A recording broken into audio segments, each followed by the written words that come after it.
AC. আমরা এই আউটডোরটিকে খুলে নিয়ে যাব, অথবা যদি আমরা চেক করতে চাই সেই ক্ষেত্রে কীভাবে গ্যাসকে লক করব। এখানে দেখতে পাচ্ছেন দুটি লাইন। এই যে ফুল সিস্টেমটির মধ্যে দুটি পাইপলাইন এসে কানেক্টেড হয়েছিল, এই একটি হলো এই একটি।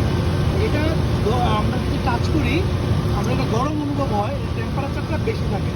এটা হলো ডিসচার্জ লাইন, বা এটা হলো এখান থেকে মানে এইটা দিয়ে গ্যাস ইনডোরে প্রবেশ করে। আর এটা হলো দেখেন ভিজা ভিজাও রয়েছে এবং অনেক ঠান্ডা। এটা হলো সাকশন লাইন বলে, অথবা এটা হলো কম্প্রেসারের ইন, মানে ভিতরে যে গ্যাসটা সার্কুলেশন হয়ে এটা দিয়ে আবার প্রবেশ করে। এই মিটারটাকে কানেক্ট করে গ্যাসটাকে লক করব। গ্যাসটাকে লক করার বলতে আমরা যখন এই আউটডোরটি খুলে ফেলবো যেন আমাদের গ্যাসটা নষ্ট না হয়, সেজন্য গ্যাসটাকে লক করবো। তাই আমরা এখানে একটা গ্যাস মিটার কানেকশন করতেছি। দেখেন খুলে ফেললাম, এখানে একটি নন রিটার্ন বাল্ব থাকে যার কারণে গ্যাসটা বের হবে না। আমরা এখন মিটারটিকে কানেক্ট করে দেবো। এই যে মিটারের নজলটিকে লাগানোর পূর্বে আমাদের ম্যানুয়ালি কম্প্রেসরটিকে চালাতে হবে।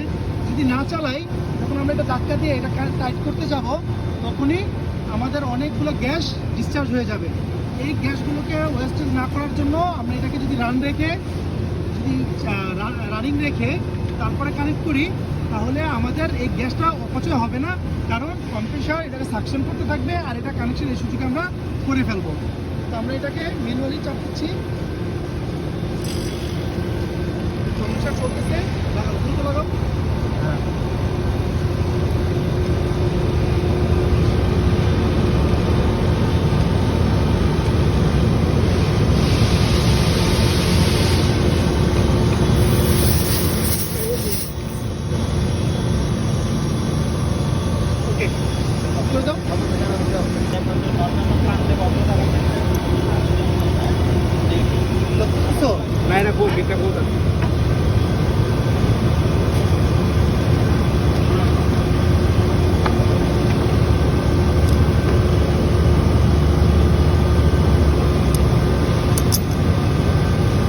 এখন লক হয়ে গেছে।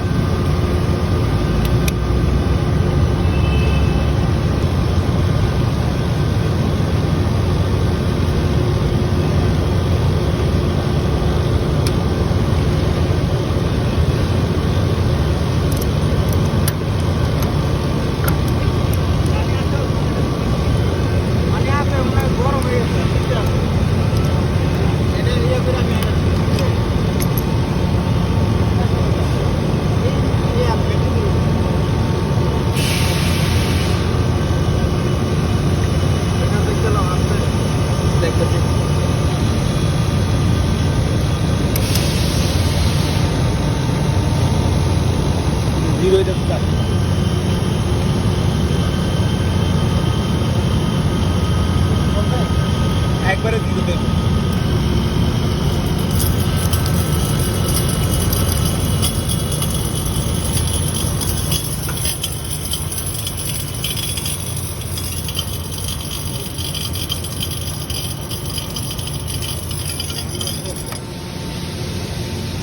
আমাদের গ্যাস লক করা মোটামুটিভাবে কমপ্লিট, যে আমাদের এটা অলরেডি কমপ্লিট করে ফেলছি।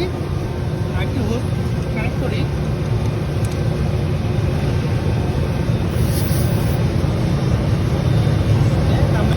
এখানে দেখা যাচ্ছে যে অলরেডি 40 PSI প্রেশার, হ্যাঁ 40 PSI প্রেশার ইনডোরের পাইপে রয়ে গেছে। তো এই প্রেশারটুকুকে, এই গ্যাসটুকুকে আমরা লক করব। তো আবার একটু লক করি। তো পাইপলাইনে যে গ্যাসগুলো রয়ে গেছে সেগুলোকে লক করার জন্য আপনারা এই যে দেখেন, এই যে সাকশন ডিসচার্জ লাইনটা, এই ডিসচার্জ লাইনে আমরা লক করে রাখছি। ডিসচার্জ লাইনটা লক, এবং এটাকে আমরা ওপেন করে দিছি। এটাকে ওপেন করে দিছি সম্পূর্ণ ওপেন। এদিকে লক, এদিকে আমরা সম্পূর্ণ ওপেন করে দিছি।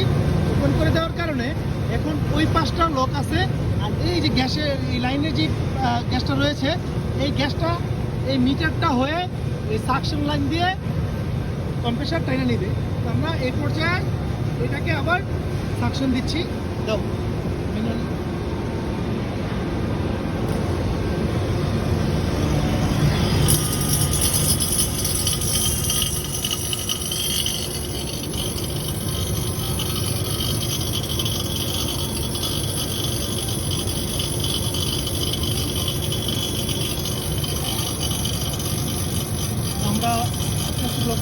এখানেও এই প্রায় জিরোর কাছাকাছি চলে আসছে। তো আমরা দুটাকে এখন লক করে দিলাম। এটা হলো কমপ্লিটলি আমাদের গ্যাসটা কি লক করা হয়ে গেছে। এখন আমরা এই পাইপটি এবং যদি খুলতে চাই, এই পাইপ লাইনটাকে চেঞ্জ করতে চাই, তাহলে এগুলো খুললেই হবে। মানে এই পাইপ লাইনটা যদি চেঞ্জ করতে চাই, তাহলে আমরা এখান থেকে খুলে দিলে আমাদের গ্যাস সহ এই এসির আউটডোরটি আউট হয়ে গেল।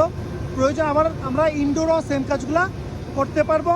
আমাদের এই গ্যাস এখন লক করা হয়ে গেছে। পাইপ যদি আমি কাটি বা ওয়েল্ডিং করি, আমার গ্যাস নষ্ট হবে না, নতুন করে গ্যাস রিফিল করতে হবে না। তো এইভাবে গ্যাস লক করতে হয় এবং গ্যাস লক করে ওয়েল্ডিং বা লিক মেরামতের কাজ করতে হয়। যেহেতু ভিডিও দেখানো হয়ে গেল, তো এখন আমরা গ্যাসটি ছেড়ে দেই। কীভাবে ছাড়তে হয় সেটাও দেখাই দেই। যে আমরা জাস্ট এখন এভাবে দিয়ে ছেড়ে দেবো। তো এখানে কিছু নাই বা টেস্ট নাই। এই যে দেখেন আমাদের গ্যাস বাড়তেছে, গ্যাস প্রেশার বেড়ে যাচ্ছে। এখন আমরা সব লাইনটা এই লাইনটাও ছেড়ে দিব। এই যে আবার সাউন্ড চলে আসছে।